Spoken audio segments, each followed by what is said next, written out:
My wife, Lauren, and I had always been the couple everyone envied. At least, that's what people said. You two are like a power couple. Friends would gush at dinners, marveling at her charm and my career success. We had a beautiful home in the suburbs, 2 kids who were excelling in school, and a lifestyle that screamed stability. I thought we were happy. Lauren had this magnetic energy, sharp, witty, and unapologetically confident. She could command a room just by walking into it. That's one of the things that hooked me when we first met. But lately, something had shifted. Subtle things. She'd started dressing up more, even when she didn't have anywhere specific to go. Her phone, once casually left on the kitchen counter, was now glued to her hand. And the excuses, the late yoga classes, the impromptu girls' nights. I tried not to think much of it. I trusted her. Or maybe I wanted to trust her. That trust was tested one Friday morning, just as I was getting ready for work. "Honey, can I borrow your car today?" Lauren asked, flashing that smile she always used when she wanted something. "Mine's overdue for a tune-up." It was an odd request. She rarely cared to drive my car, a sleek black Range Rover I'd worked my ass off to afford. But I shrugged it off. "Sure," I said, tossing her the keys. "Just be careful with it." She leaned in, kissed me on the cheek, and whispered, "Thanks, babe. You're the best." Her voice was syrupy sweet, but there was an edge to it, a subtle undertone I couldn't quite place. As I watched her pull out of the driveway, my phone buzzed with a notification. A reminder I'd completely forgotten about: AirTag connected to your car. View location anytime. I'd installed it months ago for security reasons, but I rarely checked it. I went about my day as usual, convincing myself there was no reason to worry. At lunch, I couldn't resist. I pulled out my phone and opened the app. The GPS dot showed my car parked near a cafe downtown. That made sense. Lauren had mentioned grabbing lunch with a friend. But then the dot moved, out of town, far from any restaurant or shopping district. I watched as the car's location inched closer to the outskirts of the city, eventually stopping at what looked like a wooded area. A forest. My stomach tightened. It was nothing, I told myself. Maybe she was picking up something or sightseeing. But my gut said otherwise. My brain raced through all the excuses she'd given in recent weeks. Suddenly those yoga classes and shopping trips felt like puzzle pieces falling into place. I couldn't concentrate. By 2 p.m., I gave up pretending to work and grabbed my spare keys. Something didn't sit right. I had to know what she was doing. The drive to the forest was tense.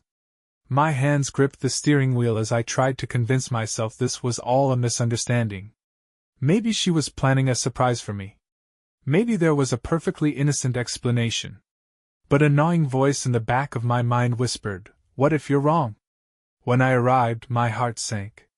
My car was parked in a small clearing, surrounded by towering trees. The area was eerily quiet, save for the faint rustling of leaves in the wind. I stepped out of my car and approached cautiously, the crunch of gravel underfoot sounding far too loud. As I got closer, I froze. The Range Rover's back windows were fogged up, and the vehicle swayed slightly. A cold knot formed in my chest. I didn't want to believe it, but my worst fears were becoming real with every step. I peered inside, and there she was. Lauren, tangled up with another man. I don't know how long I stood there, frozen in disbelief. Seconds? Minutes? The world around me felt like it had gone silent, the only sound the sharp, uneven rhythm of my breathing. My wife, Lauren, the woman I had given over a decade of my life to, was in my car, with someone else. The man was younger, probably in his late 20s, with dark, slicked-back hair and a smug confidence I wanted to punch right off his face. He looked nothing like me, lean, athletic, and carefree. Lauren was laughing, her voice muffled through the closed windows, her head thrown back in a way that once was reserved for moments we shared. I didn't know what to feel first: rage, humiliation, or betrayal. The air around me felt heavy, almost suffocating. My hands curled into fists at my sides, my knuckles white from the pressure. Every instinct in my body screamed at me to storm up to the car, rip the door open, and confront them. But something held me back. Maybe it was the realization that I needed proof, undeniable evidence that couldn't be explained away by her smooth lies. Maybe it was the growing voice in my head whispering, "Don't just react, plan." Either way, I reached into my pocket, pulled out my phone, and began recording. The camera lens caught every sickening detail: her hand on his chest, his lips trailing along her neck, her laugh echoing in the quiet forest. When I'd captured enough to confirm the nightmare was real, I stepped back into the shadows. I needed to think. My heart was pounding so hard it felt like it might break through my ribcage. But my thoughts weren't racing anymore, they were focused, sharp. I knew I had to be smart about this. I slipped back into my car, parked a short distance away, and tried to calm the storm brewing inside me. My mind was a battlefield, torn between the primal urge for revenge and the cold, calculated need to regain control of my life. Sitting there, I decided I wouldn't confront her. Not yet. She had no idea I'd seen her, and I wanted it to stay that way. When they finally emerged from the car, I ducked low in my seat, watching from the distance. Lauren's hair was disheveled, her makeup slightly smeared, but she was smiling, radiant, even. The man leaned in and kissed her, and she didn't hesitate. My chest tightened, a searing pain shooting through me as I watched the woman I loved melt into someone else's arms. They said their goodbyes. He climbed into a sleek, silver sports car and sped off, while Lauren adjusted herself in the side mirror, smoothing her hair and reapplying her lipstick. She didn't even look around, completely unaware of the audience she just had. I waited until she left before starting my car. My hands trembled on the steering wheel as I drove back home, replaying the scene over and over in my mind. How long had this been going on? Was this the first time? The questions swirled like a tornado, but deep down, I already knew the answers. This wasn't some one-off mistake. The way she looked at him, the ease in her laugh, it was clear this wasn't new. When I got home, I sat in the living room, waiting. Lauren arrived an hour later, stepping into the house with a cheerful, "Hey, honey!" like nothing had happened. She even tossed me a small paper bag. "I grabbed you a little something from that cafe downtown. You've been working so hard lately, I thought you deserved a treat." I stared at her, my face unreadable, my mind racing. She had no idea I'd seen everything. Her ability to slip so seamlessly back into her role as a loving wife made my stomach churn. "Thanks," I said quietly, forcing a small smile. "How was your day?" "Oh, you know, the usual," she replied, breezing past me into the kitchen. "Had lunch with Julie, ran some errands, nothing too exciting." I followed her with my eyes, every word she said twisting the knife a little deeper. How easily she lied, how comfortable she seemed in her deception. I didn't say much, just nodded along and let her talk, storing every detail for later. That night, lying in bed beside her, I stared at the ceiling while she scrolled through her phone, completely oblivious to the storm raging inside me. My mind was already working through the next steps. I wasn't going to let her get away with this. She had taken something sacred and shattered it. Now it was my turn to break something. The first thing I'd do? Find her sister. The next morning, I woke up earlier than Lauren. She was still curled up under the duvet, her face calm and innocent in the soft light of dawn. It was almost laughable how convincing she looked, like the perfect wife who had nothing to hide. But the image didn't fool me anymore. Not after what I'd seen the day before. As quietly as I could, I got out of bed, grabbed my phone, and slipped into my office. I needed answers, real ones. Proof of how far this had gone. First, I checked the AirTag. Sure enough, the history confirmed every place she'd taken the Range Rover in the last month, the same cafe downtown, a parking lot near the outskirts of the city, and of course, the forest. She'd been meeting him regularly. Next, I went through her phone records. She wasn't stupid enough to leave messages on her phone, but I noticed one number popping up repeatedly, calls and texts at all hours of the day. A quick reverse look up on the number confirmed what I already knew. it belonged to him. His name was Ben Harris. 30 years old. Worked at some boutique fitness studio downtown. I dug deeper, pulling up his social media accounts. His Instagram was a shrine to himself, shirtless gym photos, motivational quotes, and plenty of pictures with women hanging off his arms. Scrolling through his posts made my blood boil. This was the guy she'd thrown everything away for? Some cocky gym rat? By the time Lauren woke up, I'd pieced together enough to know this wasn't a fleeting fling. She was emotionally invested in this guy. And now, I needed to play my cards carefully. "Morning," she said, walking into the kitchen, her robe tied loosely around her waist. "Coffee's almost ready." I looked up from my laptop, keeping my tone casual. "Morning. You sleep okay? Like a baby." She smiled, leaning over to kiss me on the cheek. Her lips lingered for just a moment too long, like she was overcompensating. I nodded, not saying much. Let her think I was still in the dark. Let her keep playing her little game. As she poured her coffee, I casually asked, "By the way, are we still on for dinner with your sister this weekend? It's been ages since I've seen Lisa." Lauren froze for half a second, just long enough for me to notice. Then she recovered, her smile slipping back into place. "Oh, I forgot to mention, Lisa cancelled. She's swamped at work." Lie. I knew she was lying. Lisa had texted me just last week, asking when we were all getting together again. Lauren had probably cancelled on her because she needed more time to sneak away with her boy toy. But that was fine. I didn't need her to arrange a meeting with Lisa, I'd do it myself. Later that afternoon, I sent Lisa a text. "Hey, got some time to grab coffee today? I could use your advice on something personal." Lisa replied almost immediately. "Of course. Everything okay?" We met at a quiet cafe on the other side of town. Lisa was everything Lauren wasn't, down-to-earth, practical, and refreshingly honest. She showed up in her usual jeans and a simple sweater, her brown hair tied back in a ponytail. "Hey, Mark," she said, giving me a warm hug. "You sounded serious in your text. What's going on?" I hesitated for a moment, wondering how much to tell her. "I need to ask you something about Lauren," I said finally, watching her closely for any reaction. Lisa frowned. "What about her?" I leaned in, lowering my voice. "Has she said anything to you lately? About us? About things not being okay?" Lisa's eyes widened. "What? No. Why? Is something going on?" I sighed, running a hand through my hair. "I think she's seeing someone else."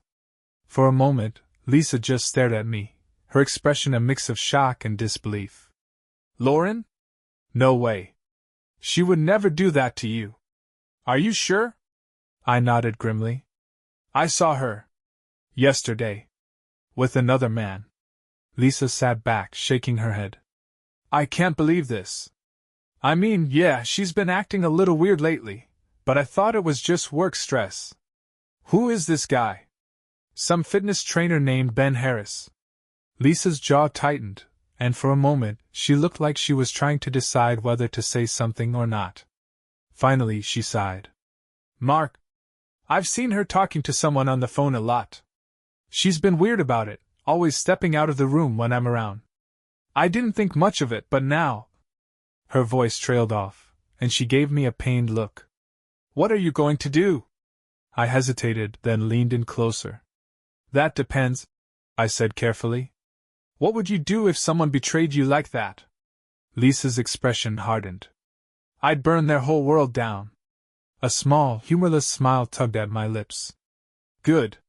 Then maybe you'll understand what I'm about to say next."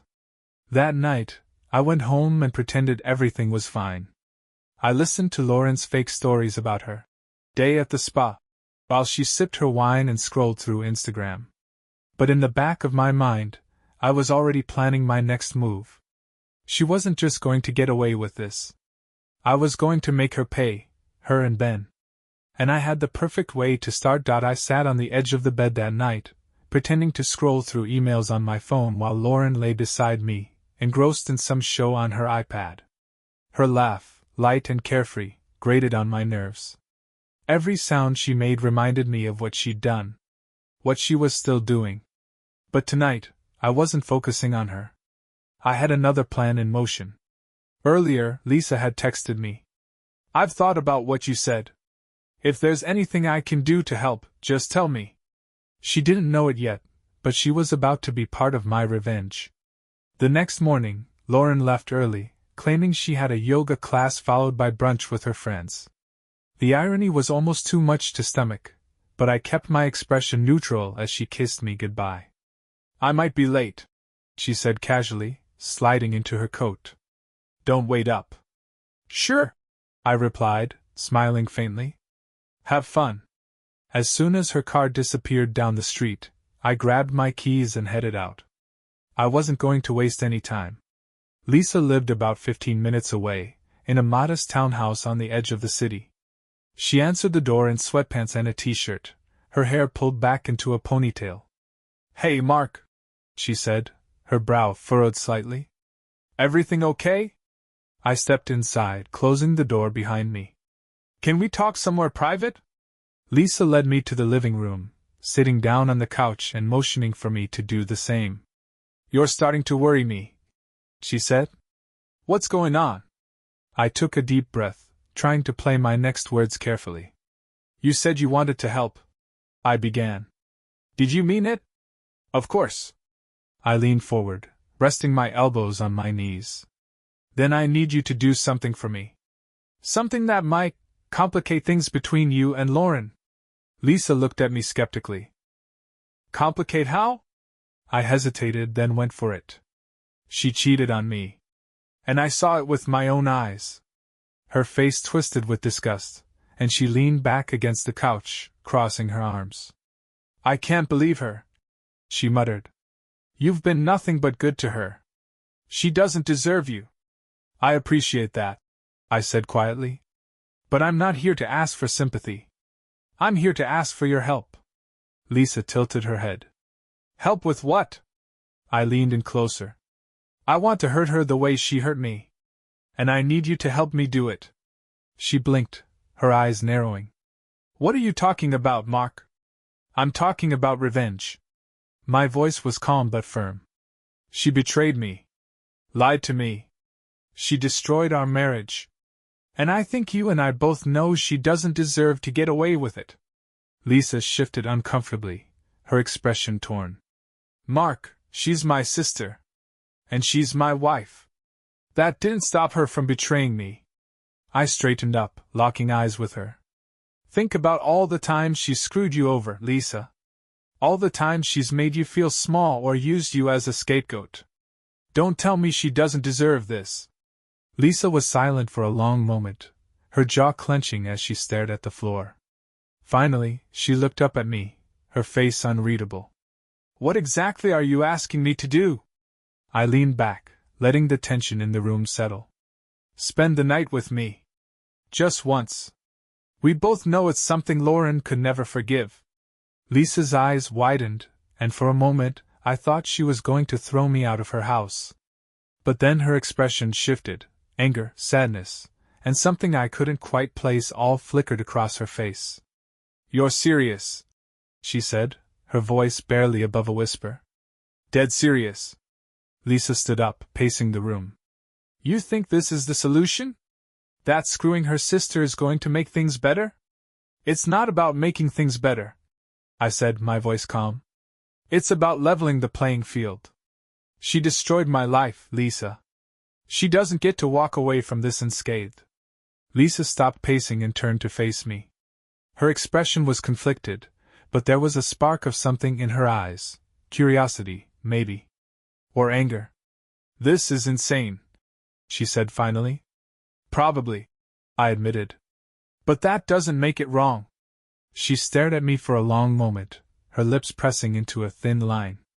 Then, without a word, she walked to the kitchen and poured herself a glass of wine. When she came back, she sat down across from me, her face unreadable. "Fine," she said quietly. "But just this once. And you never bring it up again. Deal?" I said, my voice steady. That night I didn't go home. Lauren didn't even bother to text, probably too wrapped up in whatever lie she'd concocted about her day. But as I lay in Lisa's bed, staring at the ceiling, I felt something I hadn't expected. A sense of satisfaction. Not because of what had just happened, but because I knew this was only the beginning. Lauren thought she could play games with me. She thought she could cheat, lie, and walk away without consequences. But she was wrong. Very wrong. The next morning, I woke up in Lisa's bed. The sunlight streamed through the blinds, cutting across the room in sharp slats. For a brief moment, I forgot where I was, but the sight of Lisa sitting on the edge of the bed brought everything back into focus. She was already dressed, her hair pulled into a neat ponytail, her face pensive. "You should go," she said softly, not looking at me. I sat up, running a hand through my hair. "Yeah, I know." Lisa glanced over her shoulder, her expression guarded. "I still can't believe I let this happen." "You didn't do anything wrong," I said, though we both knew that wasn't entirely true. "Lauren made her choices. We just evened the score." Lisa stood up and walked to the window, staring out into the quiet street below. "You're going to tell her, aren't you?" "Not yet," I said. "Not until the time is right." She sighed, folding her arms across her chest. "Just be careful, Mark. This could blow up in your face." I didn't respond.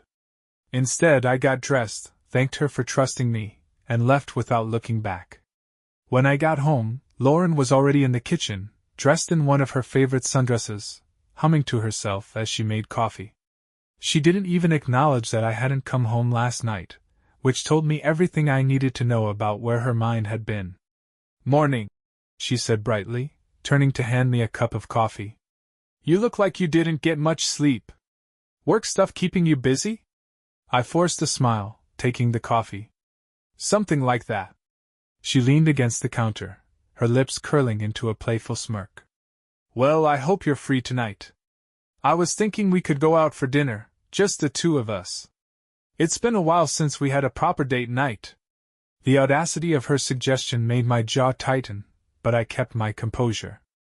"Sure," I said casually. "Where were you thinking?" "There's that new Italian place downtown," she said, her eyes lighting up. "I heard it's amazing." "Sounds good," I replied, my voice even. Inside, though, I was seething. She had the nerve to suggest a romantic evening, as if everything was fine, as if she hadn't been sneaking around behind my back. But if she wanted to play pretend, I could play along, for now. That afternoon, I decided to escalate my plan. I logged into our shared laptop and dug through her search history. Lauren had been careful. Most of her tracks were erased, but she'd missed a few breadcrumbs. Reservations for a hotel. A gym membership she'd never mentioned. An online order for lingerie that I'd never seen her wear. I took screenshots of everything, cataloging it like evidence for a trial. She wasn't going to talk her way out of this when the time came. Then, I pulled up Ben Harris's social media again. He had posted a story just a few hours earlier, a sweaty selfie from the gym with the caption, "Every champion trains harder when the stakes are higher." The arrogance on his face made me want to smash the screen. I thought about messaging him directly, but no. That would come later. Right now, my focus was on Lauren. By the time dinner rolled around, I was ready. Lauren had gone all out. Her makeup was flawless, her hair styled in soft waves, and she wore a dress I hadn't seen in years. She looked stunning, but all I could see was the betrayal behind her perfect exterior. "You look amazing," I said, forcing a smile as we walked into the restaurant. "Thanks, babe," she replied, her voice sweet as honey. The evening started off innocently enough. We ordered drinks, shared an appetizer, and talked about mundane things. Work, the kids, weekend plans. Lauren was animated, laughing easily, touching my hand across the table like everything was normal. But I couldn't let it go. Halfway through dinner, I set my glass down and leaned back in my chair, studying her. "So, Lauren," I said, my tone light but deliberate. How was yoga yesterday? Her fork froze halfway to her mouth, but only for a second. Oh, it was great, she said smoothly. Really relaxing. Why do you ask? I shrugged, keeping my expression neutral. Just curious. You were gone for most of the day. She smiled, tilting her head. Yeah, I met up with Julie after class. We grabbed lunch and did a little shopping. Why? No reason, I said, taking a sip of my drink. She didn't press the issue, but I saw the flicker of unease in her eyes. She knew something was off. Good. When we got home, Lauren poured herself a glass of wine and retreated to the bedroom while I stayed in the living room, pretending to watch TV. But I wasn't thinking about the show on the screen. I was thinking about the next step. Lauren had no idea that I'd spent the night with her sister. No idea that I was building a case against her. No idea that every move she made was pushing her closer to the edge of the cliff I was leading her to. And when the time came, I would make sure she felt the full weight of what she'd done. The next morning, the facade of our picture-perfect marriage was firmly in place. Lauren acted as though nothing was amiss, her cheery disposition grating on my nerves. She moved through the house like a carefree woman without a worry in the world, utterly unaware of the storm brewing just beneath the surface.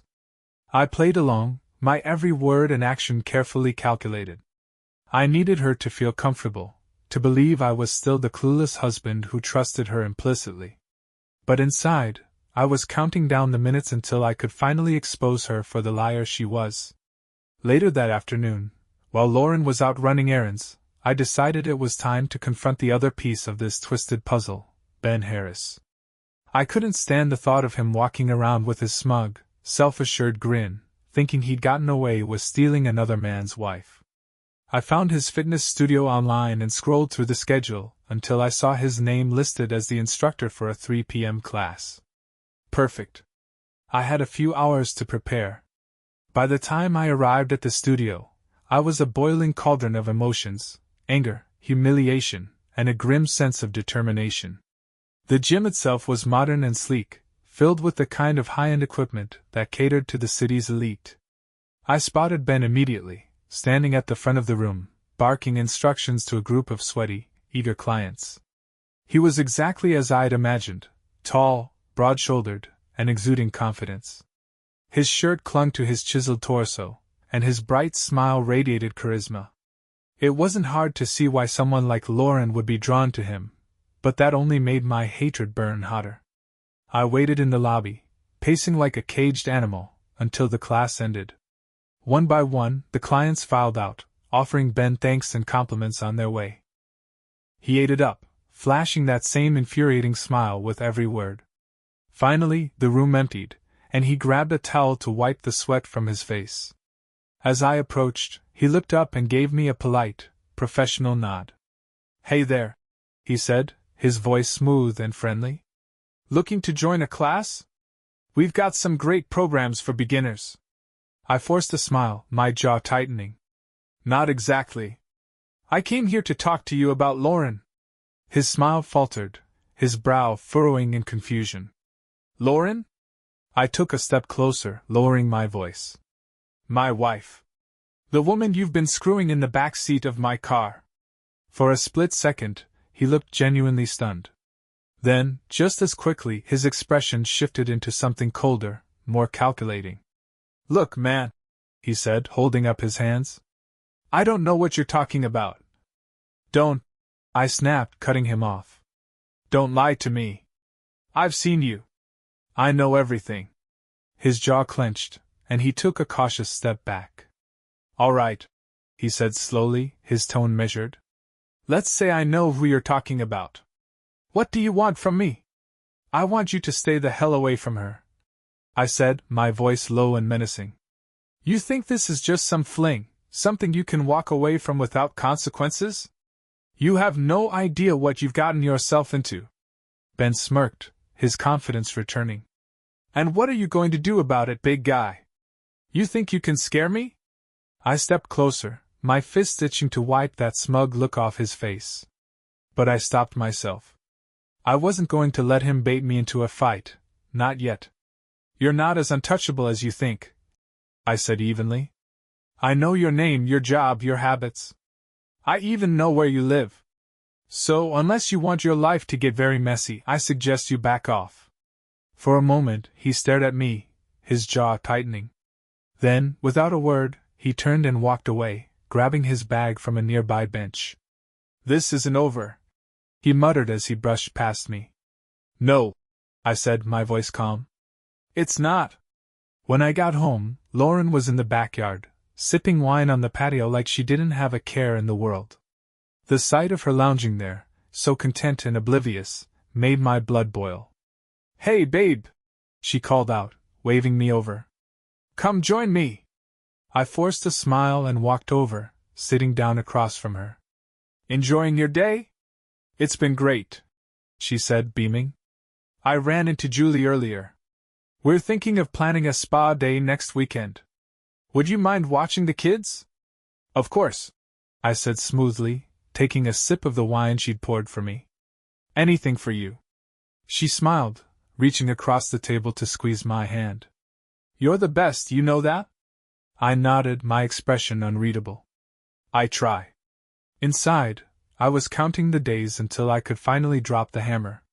Lauren had no idea how close she was to losing everything. But when she did, it would be spectacular. The days that followed were a strange dance of pretense and planning. Lauren continued her charade of being the perfect wife, her lies so convincing it was almost comical. But I'd seen behind the curtain, and there was no going back. Every sweet smile, every gentle touch, felt like poison now. I spent my days preparing for the inevitable explosion. Every move I made was calculated. I started visiting lawyers to understand my options, quietly gathering evidence in case the divorce got messy. And of course, I kept my secret about Lisa locked away, for now. But I wasn't just preparing for divorce. I wanted revenge. The kind that leaves scars. One evening, Lauren breezed into the house with a bag from her favorite boutique. She was humming to herself, her mood almost annoyingly chipper. I was sitting on the couch, scrolling through my phone, pretending not to notice her. Hey, honey, she chirped, dropping the bag on the table. I picked up something new for date night this weekend. Want to see? Sure, I said, glancing up. She pulled out a red dress that left very little to the imagination, holding it up against her body. What do you think? It's something, I said, forcing a neutral expression. She pouted playfully. You don't like it? No, it's fine, I said, looking back at my phone. You'll turn heads, that's for sure.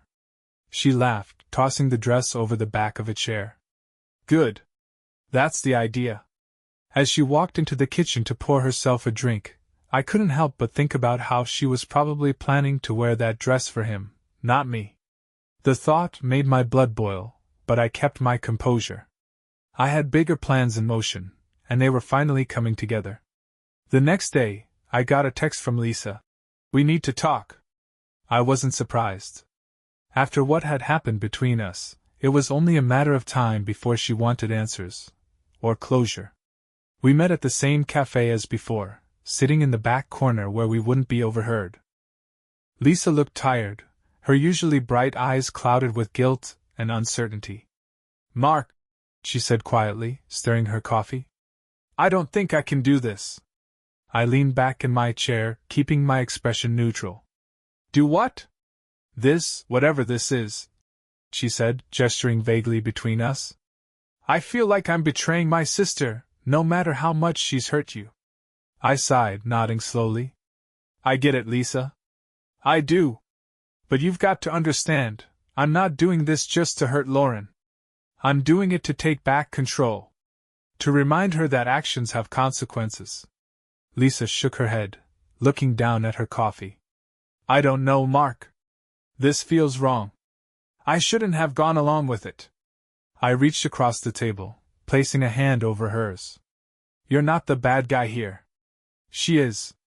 And if the roles were reversed, if it were my brother betraying me, you'd see it the same way.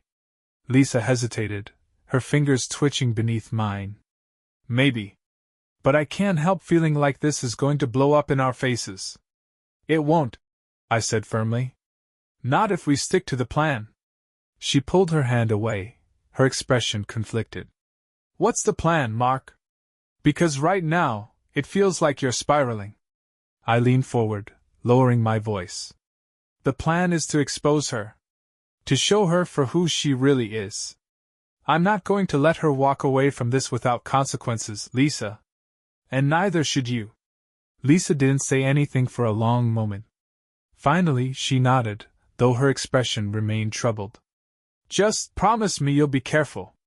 Whatever you're planning, don't let it ruin you. I promise, I said, though we both knew I was lying. That night, I put the final pieces of my plan into place. Lauren's lies were all tied to her phone, her texts, her calls, her carefully crafted alibis. So, while she was in the shower, I slipped into the bedroom and took her phone from the nightstand. I didn't have much time.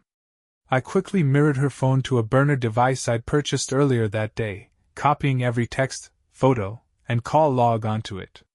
By the time she came out of the shower, I was sitting on the couch, casually flipping through a magazine like nothing had happened.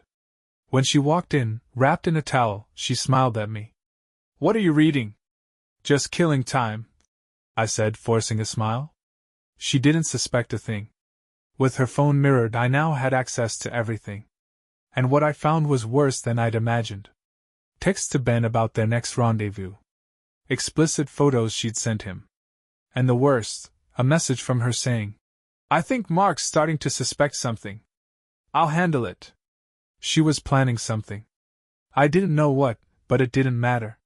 Whatever game she thought she was playing, I was 10 steps ahead.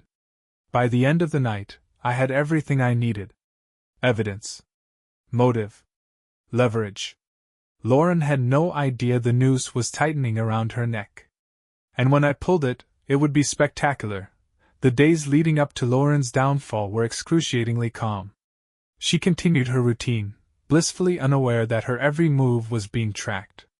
The mirrored phone gave me access to everything, her messages, her location, even her search history. I saw her lies unfold in real time.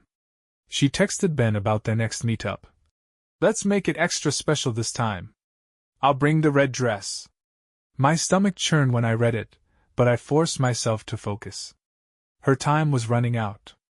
That Friday, Lauren came downstairs dressed casually, her hair swept into a ponytail. I have to run into the city for a few hours, she said, pouring herself coffee. I nodded, pretending not to care. Anything fun planned? Just errands, she said with a quick smile, brushing a kiss across my cheek. Don't wait up. I watched her leave, the Range Rover pulling out of the driveway and disappearing down the street.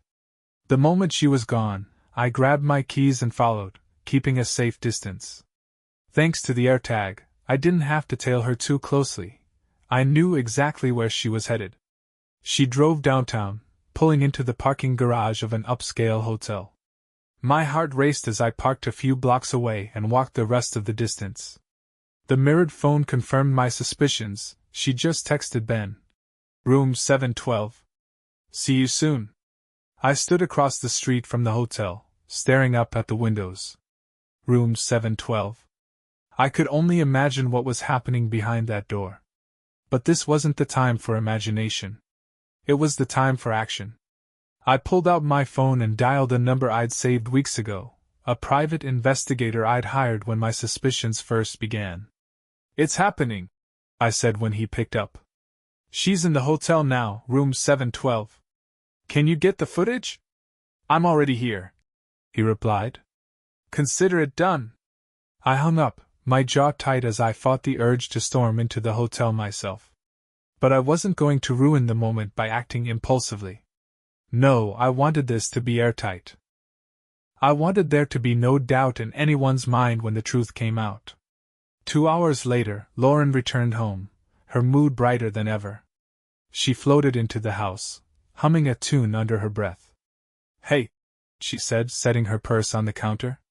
What did you do today? Not much, I replied, keeping my tone casual. Worked on a few things around the house. You? Just ran some errands, she said breezily. It took everything in me not to laugh. How easily she lied. How effortlessly she deceived. The next morning, the private investigator sent me the footage. It was exactly what I needed: Lauren entering the hotel room with Ben, their interactions intimate enough to remove any doubt. I stared at the video on my phone, the raw evidence of her betrayal playing out before my eyes. But I wasn't done. Not yet. I compiled everything: texts, photos, hotel footage, into a single folder on my laptop. Then I wrote an email, attaching the folder and addressing it to everyone who mattered: Lauren's family, our closest friends, and even Ben's employer at the fitness studio. The subject line was simple: the truth about Lauren. I didn't hit send right away. I wanted to wait for the perfect moment. That evening, Lauren suggested we have dinner with her family. "Mom's been asking about us," she said, smiling as she stirred pasta on the stove. "It's been too long since we've all gotten together." "Sounds like a good idea," I said, hiding the smirk that threatened to creep onto my face. The dinner was exactly what I needed: a chance to confront her in front of an audience. Her parents, her sister Lisa, and a few cousins were all gathered around the table, laughing and chatting. Lauren played the role of the doting wife perfectly, holding my hand and telling everyone how great things were between us. "Mark's been working so hard lately," she said, giving me a warm smile. "I don't know how he does it all." I clenched my jaw, barely able to contain myself. When dessert was served, I stood up, raising my glass. "I'd like to say a few words." Everyone quieted, their eyes on me. "I want to thank all of you for being here tonight," I began, my voice steady. "Family is everything. It's about loyalty, trust, and being there for each other, no matter what." Lauren beamed at me, completely unaware of what was coming. "But sometimes," I continued, my tone hardening, "people forget what family means. They forget what loyalty looks like. They think they can lie and betray the ones who love them and get away with it." The room went silent. Lauren's smile faltered, her eyes narrowing slightly as she tried to read my expression. "What are you talking about, Mark?" she asked, her voice tinged with nervous laughter. I pulled out my phone, opening the folder I'd compiled. "Why don't you tell them, Lauren? Or should I?" Her face went pale. "Mark, what are you?" I didn't let her finish. I turned the phone around, showing the footage of her and Ben at the hotel. Gasps filled the room as everyone stared at the screen. "Mark, please," Lauren stammered, her voice trembling. "It's not what it looks like." "It's exactly what it looks like," I snapped, my voice cold. "You've been lying to me, to all of us, for months. And now everyone knows." Lauren's mother covered her mouth in shock. Lisa's eyes darted between us, a mixture of anger and guilt on her face. "This is insane," Lauren whispered, tears streaming down her cheeks. "No," I said, my voice firm. "What's insane is thinking you could get away with this. But it's over now, Lauren. You made your choice. And now, you'll live with the consequences." The silence in the room was suffocating. Lauren sat frozen, her face pale and tear-streaked, her mouth opening and closing as if she wanted to say something but couldn't find the words. Around the table, her family stared at her in shock, the weight of what I just revealed hanging heavy in the air. Her mother was the first to speak. "Lauren, is this true?" Lauren's voice wavered as she stammered. "Mom, I can explain." "Explain what?" I snapped, cutting her off. "Explain how you've been sneaking around behind my back? How you've been screwing a guy half your age in hotel rooms while pretending to be the perfect wife." "Mark, please," she whispered, her voice cracking. I turned to the rest of the table, my voice calm but icy. "I didn't want to do this here, but I'm done pretending. Everyone deserves to know the truth." Lisa looked like she was about to be sick. Her gaze darted between Lauren and me, her hands trembling as she gripped the edge of the table. "Mark, maybe we should step outside and talk about this." "No," I said firmly. "There's nothing to talk about. I've been living a lie, and I'm not going to let her spin this into something it's not." Lauren's father, a man I'd always respected, slammed his hand on the table, his face red with anger. Lauren! How could you do this? After everything Mark's done for you, for this family? Lauren's tears flowed freely now, her shoulders shaking as she sobbed. I didn't mean for this to happen, she choked out. It just got out of control. Didn't mean for it to happen? I said, my voice dripping with sarcasm. What part did you mean, Lauren? The hotel reservations? The lingerie? Or maybe the lies you've been telling me for months? Her head snapped up, her eyes blazing with a mix of anger and desperation. You're not perfect either, Mark. You've been distant, cold, always buried in work. Do you even realize how lonely I've been? I barked out a bitter laugh. So that's your excuse? I worked hard to give us this life, and your response was to cheat? To lie to me? You don't get to play the victim here, Lauren. Her mother reached across the table, gripping her hand tightly. Lauren, I don't even know who you are anymore. This isn't the daughter we raised. Lauren pulled her hand away, standing up so quickly her chair scraped loudly against the floor. I made a mistake, okay? I know I messed up, but does that mean I deserve to be humiliated like this? Yes, I said bluntly, standing to meet her gaze. You humiliated me first. You destroyed everything we built, and now you're trying to shift the blame. But it doesn't work like that, Lauren. Lisa suddenly stood up as well, her voice trembling. That's enough. Both of you. The room went silent again as Lisa glared at both of us, her face a mask of barely contained emotion. This is a family dinner. If you want to tear each other apart, do it somewhere else. Lauren turned to her sister, her face crumpling. Lisa, you have to understand. Understand? Lisa snapped, her voice sharp. You don't get to ask me for understanding, Lauren. Not after what you've done. For a moment, Lauren froze, her gaze flicking between Lisa and me. It was as if she could sense something unspoken hanging in the air, something even worse than what had already been revealed. What do you mean? Lauren asked, her voice trembling. Lisa looked away, refusing to meet her sister's eyes. Lauren turned back to me, her expression shifting from confusion to suspicion. Mark, what's going on? What aren't you telling me? I took a deep breath, my heart pounding in my chest. This was it, the moment I'd been waiting for. You're not the only one who's been keeping secrets, I said, my voice steady. Her eyes widened. What are you talking about? I glanced at Lisa, who looked like she wanted to disappear. Ask your sister, I said, my tone cold. Lauren turned to Lisa, her face a mixture of shock and disbelief. Lisa?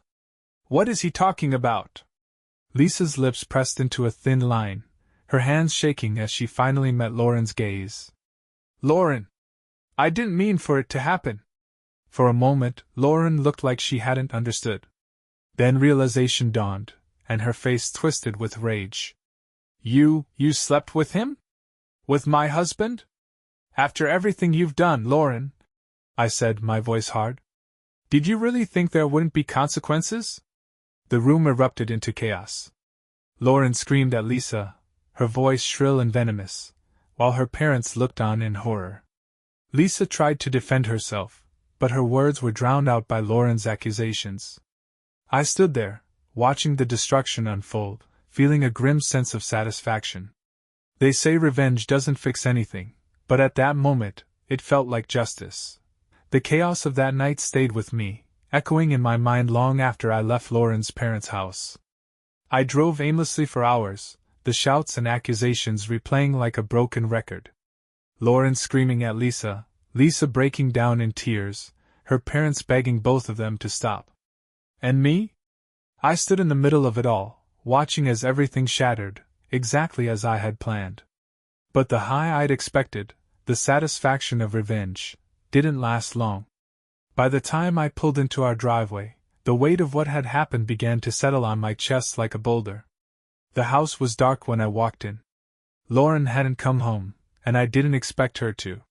She was probably still at her parents' house, trying to clean up the wreckage. Or maybe she'd gone to Ben. The thought didn't sting the way it once might have. At this point, I didn't care what she did, or who she did it with. I sat in the living room, staring at the empty space around me. This was what I wanted, wasn't it? For her to feel the same pain she'd inflicted on me. To watch her world crumble. And yet, as I sat there in the silence, I couldn't shake the gnawing emptiness in my chest. Lauren came home the next afternoon. I was sitting at the kitchen table, nursing a cup of coffee when I heard the door open. She walked in slowly, her hair disheveled, her eyes red from crying. We stared at each other for a long moment. "You destroyed me," she said finally, her voice hoarse. I took a sip of my coffee, letting her words hang in the air. "No, Lauren. You destroyed yourself. I just made sure everyone saw it." She laughed bitterly, shaking her head. "You think you're some kind of hero in this? Like you're better than me because you exposed me? You're not." "Maybe not," I said, shrugging. "But at least I didn't lie to you. At least I didn't drag you through the mud while pretending to love you." She slammed her purse on the counter, her anger flaring. "And what about Lisa? You're going to pretend like what you did with her is okay? Like that doesn't make you just as bad as me?" "That wasn't about love," I said coldly. "It was about showing you what betrayal feels like. And it worked, didn't it?" Her lip trembled, but she quickly pressed her mouth into a thin line, refusing to cry in front of me again. "You're disgusting," she spat. "And you're a liar," I shot back. We stared each other down, the air between us thick with resentment and hate. Finally, she sighed, slumping into one of the kitchen chairs. "What happens now?" "I've already spoken to a lawyer," I said flatly. "I'll be filing for divorce. You can keep your car and whatever money is in your personal account. But the house, the investments, and everything else we've built together? That's mine." Her head snapped up, her eyes narrowing. "You think you're just going to take everything?" "I don't think," I said, leaning forward. "I know. I have proof of your affair, Lauren. Judges don't look kindly on cheaters, especially when there's evidence like this." I slid my phone across the table, the screen still displaying the photos and messages I'd gathered. Her face paled as she stared at it, the weight of what I'd done hitting her all over again. "Mark," she whispered, her voice trembling. "This isn't a negotiation," I said, cutting her off. "You've already lost. The only question is how much more you're willing to lose if you try to fight me." She stared at me for a long moment, her shoulders sagging under the weight of defeat. "Fine," she said finally, her voice hollow. "Take it all. I don't care anymore." The next few weeks were a blur of paperwork, lawyer meetings, and silence. Lauren and I barely spoke, and when we did, it was curt and transactional. Lisa reached out once, leaving me a voicemail. "Mark, I don't know how to fix this. Lauren hates me. Mom and Dad are furious. I didn't think it would go this far." I didn't call her back. There was nothing left to say. The divorce was finalized within months. I kept the house, most of our savings, and full custody of our future. Lauren moved into a small apartment downtown, her once perfect life reduced to ashes. But if I thought that would make me feel better, I was wrong. I had everything I wanted, or so I thought. But the nights were long, the house eerily quiet without her. I found myself staring at the empty side of the bed, wondering how it had come to this. Because the truth was, I wasn't innocent in all of this. I had let my resentment fester, let my need for revenge consume me. And in the end, I destroyed more than just Lauren. I destroyed the life we'd built together. One evening, months later, I found myself driving past Lauren's apartment. The lights were on, and through the window, I saw her sitting alone on the couch, staring at the TV. She looked tired, older than her years. I almost stopped. Almost knocked on the door. But then I drove on, the weight of my choices pressing heavy on my chest. There are no happy endings in a story like this. Just ashes.